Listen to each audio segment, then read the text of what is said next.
Assalamualaikum dan salam sejahtera saya ucapkan kepada Encik Nur Syahrul Marzuki bin Muhammad Nur. Pengajian Kenegaraan HNP 3312 Semester 1 Sesi 2021. Kami dari kumpulan 14 akan membentangkan sejarah pembentukan Persekutuan Malaysia. Nama ahli kumpulan kami ialah Muhammad Najibullah bin Muhammad Suhami, iaitu saya, Muhammad Muaz bin Muhammad Izzuddin, Izzat Rafiq bin Burhanuddin, Abdullah Zikri bin Zahari, Abdul Azim bin Ruslan, dan Ahmad Syakir bin Muhammad Nuri. Dalam artikel ini, kami akan membahas akan perkara berikut, iaitu pertama, pengenalan; kedua, ulasan ringkas artikel; ketiga, isu-isu yang dibangkitkan; keempat, isu yang dibangkitkan itu menarik atau sebaliknya; kelima, impak terhadap pembaca artikel; keenam, penilaian artikel; dan ketujuh, penutup. Artikel ini mampu memberi impak positif kepada pembaca, terutama rakyat negara Malaysia, dapat mengetahui langkah-langkah pembentukan Persekutuan Malaysia dan memberi pendedahan terhadap tarikh dan peristiwa penting berkaitan pembentukan Persekutuan Malaysia.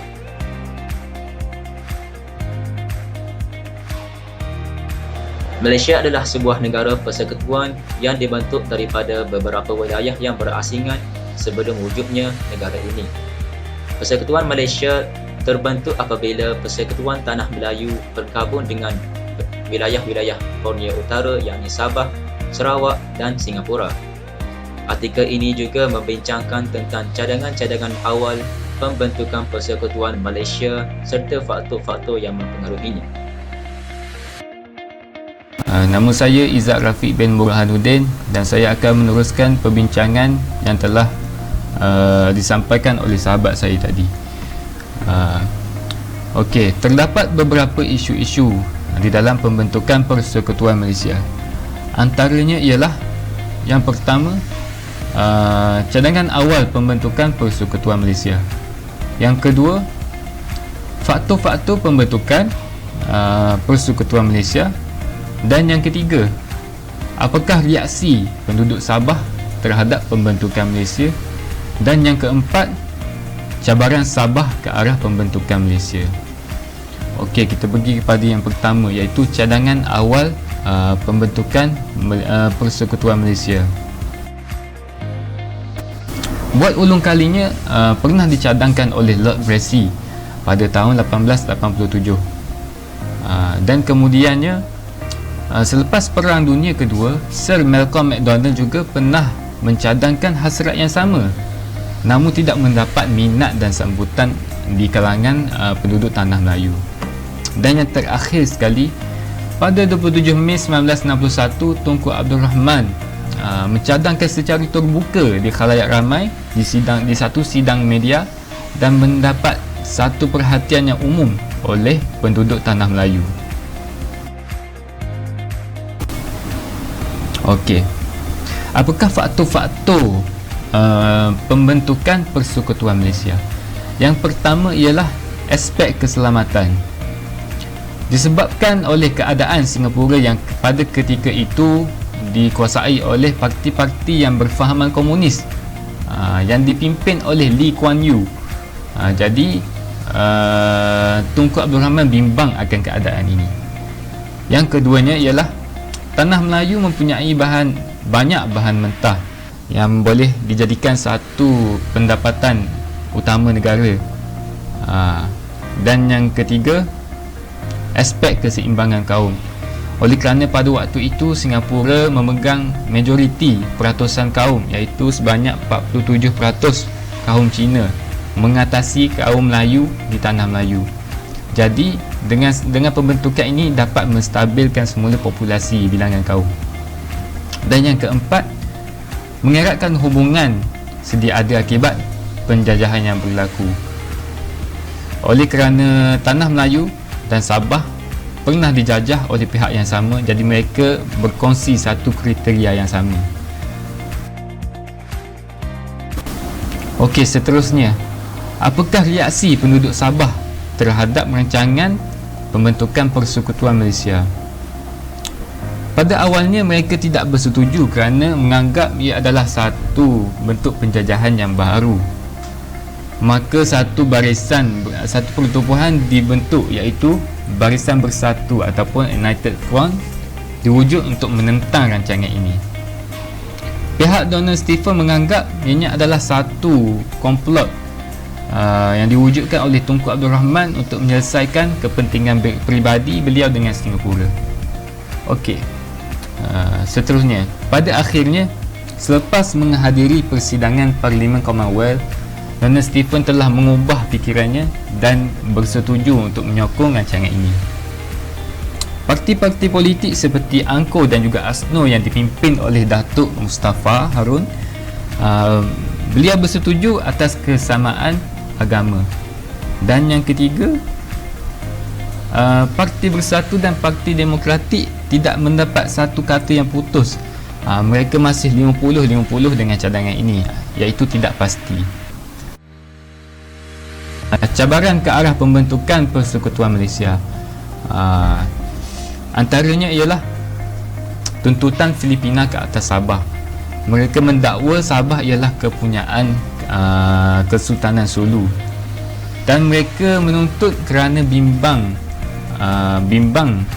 mereka bimbang kerana rancangan untuk mewujudkan Persekutuan Malaysia ini disokong oleh pihak ramai. Yang kedua, fitnah oleh kerajaan Filipina. Mereka mendakwa pembentukan Persekutuan Malaysia merupakan satu penjajahan yang baru oleh British. Mereka juga telah mendakwa secara terbuka. Presiden Macapagal telah membuat satu dakwaan yang terbuka pada 28 Januari 1963. Dan yang terakhir, bantahan oleh kerajaan Filipina. Mereka menghantar satu memorandum sebagai satu simbol ketidakpuashatian kepada duta Filipina di British dan mendapat satu reaksi yang negatif oleh pihak British.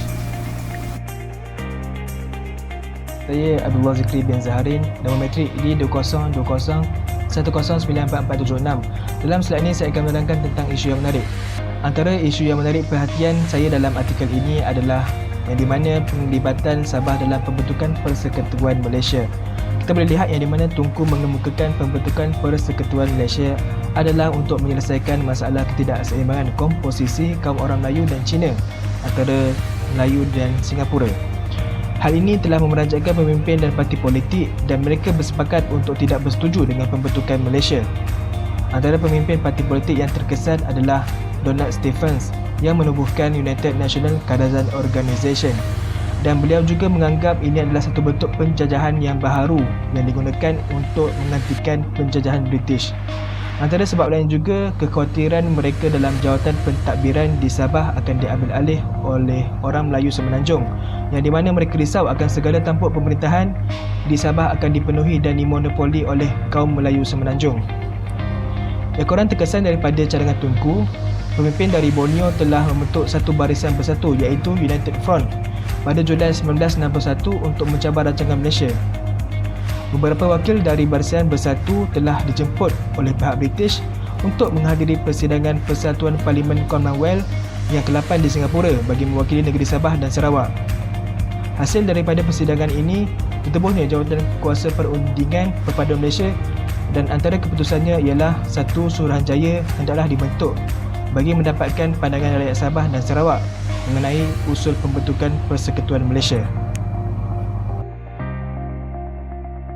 Berdasarkan persidangan Persatuan Parlimen Commonwealth yang ke-8 di Singapura, maka terbentuklah Jawatan Kuasa Perundingan Perpaduan Malaysia iaitu MSCC pada 23 Julai 1961. MSCC ini dianggotai oleh wakil-wakil dari Tanah Melayu, Singapura, Sabah, Sarawak dan juga Brunei, iaitu diketuai oleh Donald Stephen yang telah dilantik menjadi pengerusi bagi jawatan kuasa ini. Pembentukan jawatan kuasa ini bertujuan untuk mengumpul dan membandingkan buah fikiran serta pendapat-pendapat berkenaan pembentukan Malaysia di wilayah-wilayah yang terlibat. Selain itu, jawatan kuasa ini juga adalah untuk menyebarkan keterangan dan menggalakkan perbincangan tentang rancangan Malaysia dan menyegerakan kesedaran ke arah pembentukan Malaysia. Jawatankuasa ini telah mengadakan perjumpaan sebanyak 4 kali, iaitu yang pertama diadakan di Jesselton pada 21 Ogos 1961, perjumpaan yang kedua diadakan di Kuching pada 18 Disember 1961, perjumpaan yang ketiga di Kuala Lumpur pada 6 Januari 1962 dan yang terakhir di Singapura pada 1 Februari 1962. Hasil daripada keempat-empat perbincangan dan perundingan ini, jawatankuasa ini telah mencapai beberapa keputusan, iaitu yang pertama, satu Suruhanjaya hendaklah dibentuk bagi mendapatkan pandangan rakyat Sabah dan Sarawak mengenai usul pembentukan Persekutuan Malaysia. Yang kedua, Perlembagaan Malaysia hendaklah diasaskan daripada Perlembagaan Persekutuan Tanah Melayu 1957. Yang ketiga, Islam hendaklah dijadikan agama rasmi Persekutuan. Yang keempat, bahasa Melayu menjadi bahasa rasmi bagi Persekutuan Malaysia. Dan yang terakhir iaitu yang kelima, kedudukan istimewa Bumiputera, Sabah dan Sarawak dikekalkan.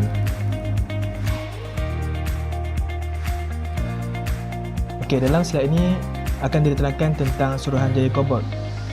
Suruhanjaya Kobot ini ditubuhkan adalah untuk meninjau pendapat rakyat negeri Sabah dan Sarawak berhubung dengan pembentukan Persekutuan Malaysia. Kesan daripada tinjauan ini, sebanyak 71% rakyat Sabah bersetuju dengan keterlibatan Sabah dalam pembentukan Persekutuan Malaysia. Antara usul yang diterima oleh Tunku adalah nama Malaysia adalah sesuai dan dipersetujui. Yang kedua, diberi kuasa dalam menentukan hal ehwal agama dan immigration. Yang ketiga, kedudukan istimewa Bumiputera dikekalkan. Yang keempat, perwakilan Sabah dan Sarawak diwujudkan. Dan yang kelima, penubuhan Jabatan Persekutuan bagi mengadilkan hal ehwal dalam negeri yang sama dibangkitkan.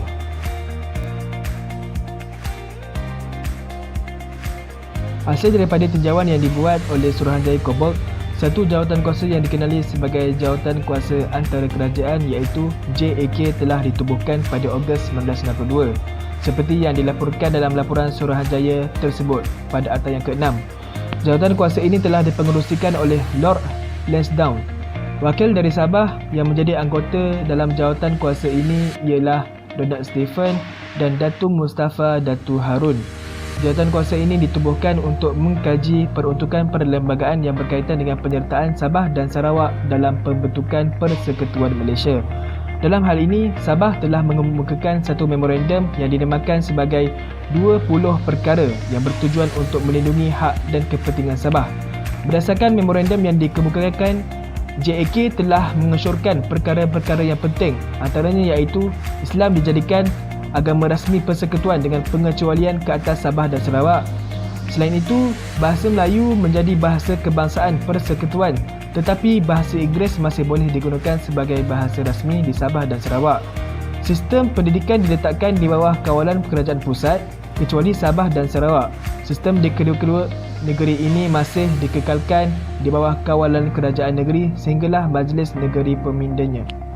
Yang keempat, dalam Parlimen Malaysia pula, 16 kerusi diperuntukkan kepada Sabah, 24 kerusi untuk Sarawak dan 15 kerusi untuk Singapura. Dan yang terakhir, immigration adalah bidang kuasa kerajaan pusat, tetapi Sabah dan Sarawak diberi kuasa mengendalikan hal-hal berkenaan immigration. Daripada rundingan jawatankuasa ini, sikap tolak ansur dalam kalangan pemimpin Tanah Melayu, Sabah dan Sarawak telah mewujudkan persefahaman dan kejayaan.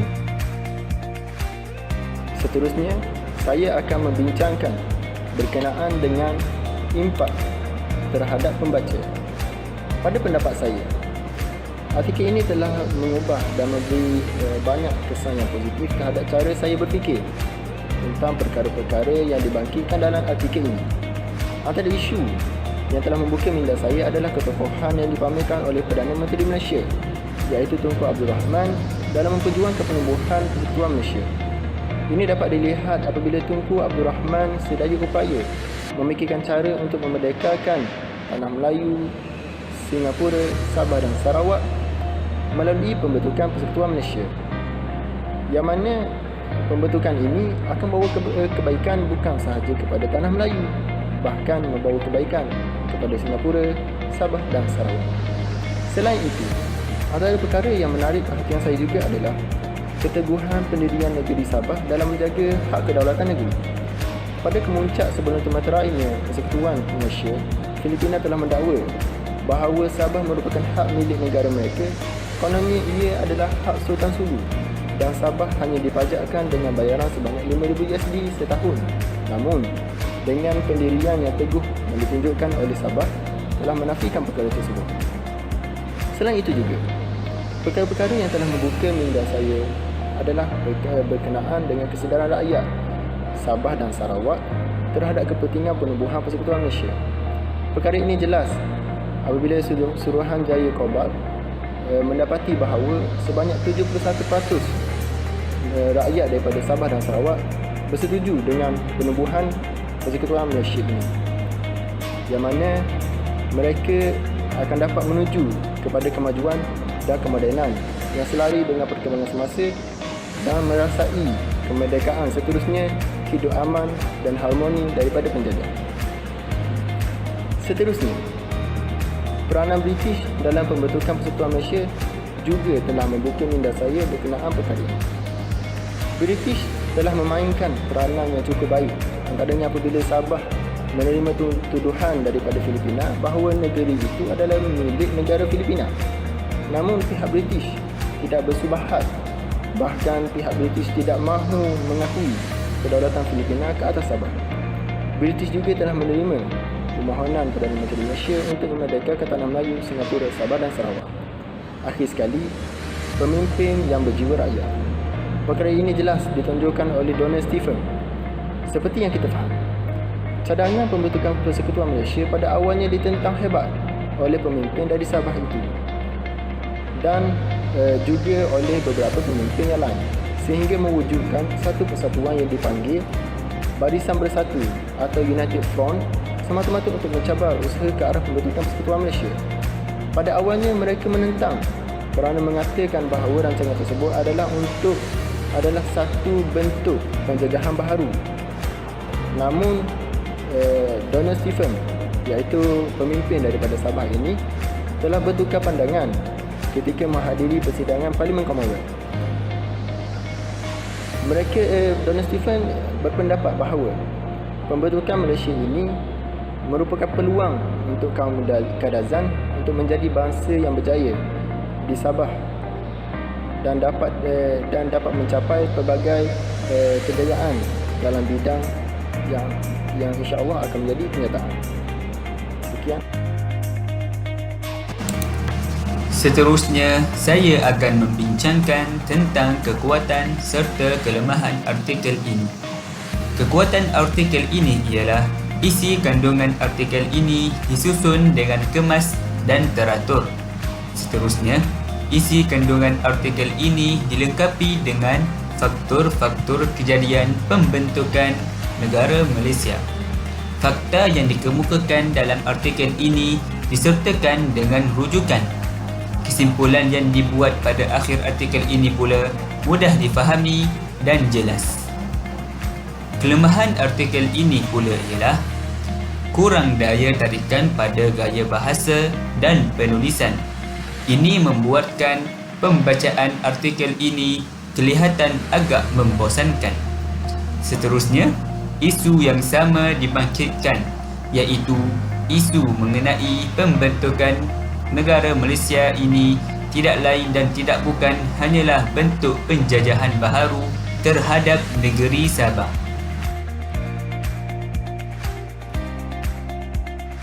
Seterusnya, saya akan menerangkan kesimpulan yang boleh dibuat berdasarkan penelitian berkenaan artikel yang bertajuk Sabah dalam Pembentukan Malaysia.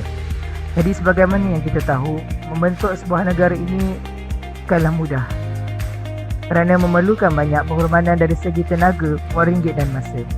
Banyak perkara yang telah dilakukan oleh pemimpin kita seperti membuat bimbingan dan mengadakan sesi dialog bagi memberi kefahaman tentang sesuatu cadangan seperti yang pernah dilakukan oleh Lee Kuan Yew dengan pemimpin-pemimpin dari negeri-negeri yang diajak turut sama bergabung membentuk sebuah negara Malaysia. Bagi negeri Sabah pula, pengorbanan seperti menimbangkan cadangan pembentukan Malaysia ini merupakan suatu perkara yang baik yang dapat membantu perkembangan dan pembentukan negeri Sabah sama ada dari segi politik, ekonomi dan juga sosial. Pembentukan Malaysia juga telah memberi peluang kepada negeri Sabah bagi menguruskan hal-hal berkenaan immigration yang diletakkan di bawah urusan kerajaan negeri. Oleh itu, perlu dipahami bahawa bagi melaksanakan sesuatu ataupun suatu rancangan yang besar memerlukan pengorbanan yang besar serta memerlukan usaha yang berterusan agar apa yang telah dirancangkan tidak menjadi sia-sia.